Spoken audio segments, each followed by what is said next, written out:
तो ब्रह्म वैवर्त पुराण में कथा आती है कि श्री राधा रानी अपने पास एक तोता रखती थी और उस तोते को दिन रात रटाती थी। क्या?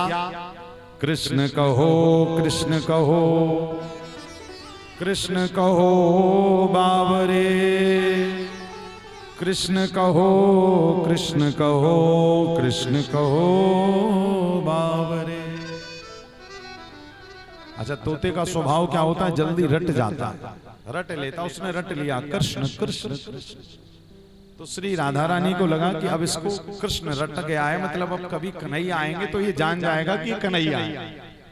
तो संयोग से हुआ यूं कि एक बार श्री ठाकुर जी श्री राधा रानी के गोलोक में पधारे आए।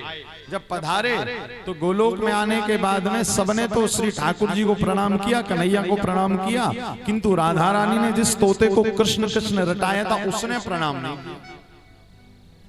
श्री किशोरी जी को बड़ा क्रोध आया, विचार करने लगी मैंने जिसको दिन रात कृष्ण कृष्ण नाम रटाया और वही जब कृष्ण वास्तव में आए तो उसने प्रणाम नहीं किया। जब श्री ठाकुर जी चले गए राधा रानी के पास से, तब डांट लगाई राधा रानी ने उस तोते को कि बावरे, मैंने तुझे दिन रात जिन कृष्ण का नाम रटाया और वो कृष्ण जब आए तो तुम कृष्ण को ही प्रणाम नहीं कर पाए। तो उस तोते ने कहा, हे किशोरी जी, आपने मुझे नाम तो रटा दिया किंतु आज तक ये नहीं बताया कि कन्हैया है कौन। ऐसे जैसे कई लोग दिन रात सीताराम सीताराम जपते रहते हैं किंतु अंदर से नहीं, बस बाहर वाली वाणी चलती रहती है। तब श्री किशोरी जी ने सोचा यदि वास्तव में कृष्ण को जानना है तो राधा रानी ने कहा मैं भी इसको कृष्ण को नहीं जनवा सकती। जब तक ये भगवान की कथा नहीं सुनेगा तब तक ये ठाकुर जी को जान नहीं पाएगा।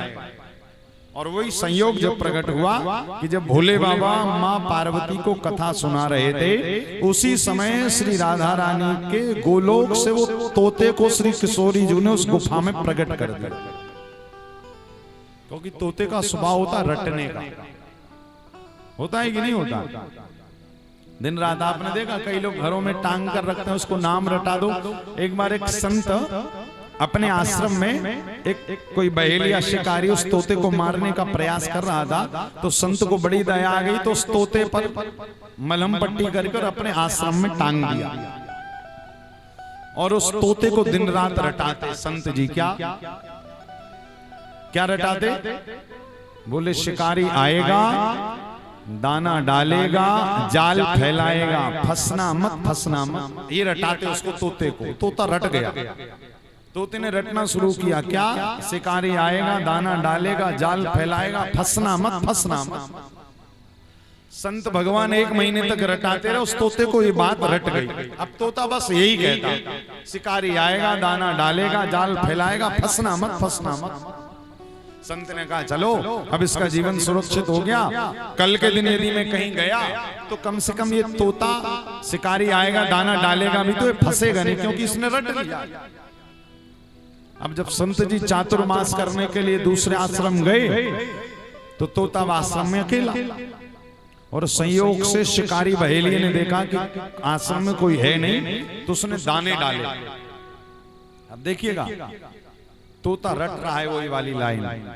क्या? शिकारी आएगा, दाना डालेगा, जाल फैलाएगा, फंसना मत, फंसना मत। और जब शिकारी ने दाने डाले तो तोता ऊपर से उड़कर आया और वो दाना चुगने लगा और कहता जा रहा है शिकारी आएगा, दाना डालेगा, जाल फैलाएगा, फंसना मत, फंसना मत। ये कहता जा रहा है और शिकारी ने जाल डाला और तोते को फंसा कर ले जा रहा है। जब ले जा रहा है तो तोता वही वाली बात कह रहा है, शिकारी आएगा, दाना डालेगा, जाल फैलाएगा, फंसना मत, फंसना मत। शिकारी ने कहा बाबरे अब क्यों कह रहा, अब तो फंस गया। कहने का अभिप्राय है कि भगवान का नाम रटना एक अलग बात होता है, किंतु जब दिल से लिया जाता है तो वही एक नाम आपका कल्याण कर देता है। आज उसी तोते को श्री राधा रानी ने भगवान की कथा श्रवण कराने के लिए उस अमरनाथ की गुप्त गुफा में प्रवेश करा दिया।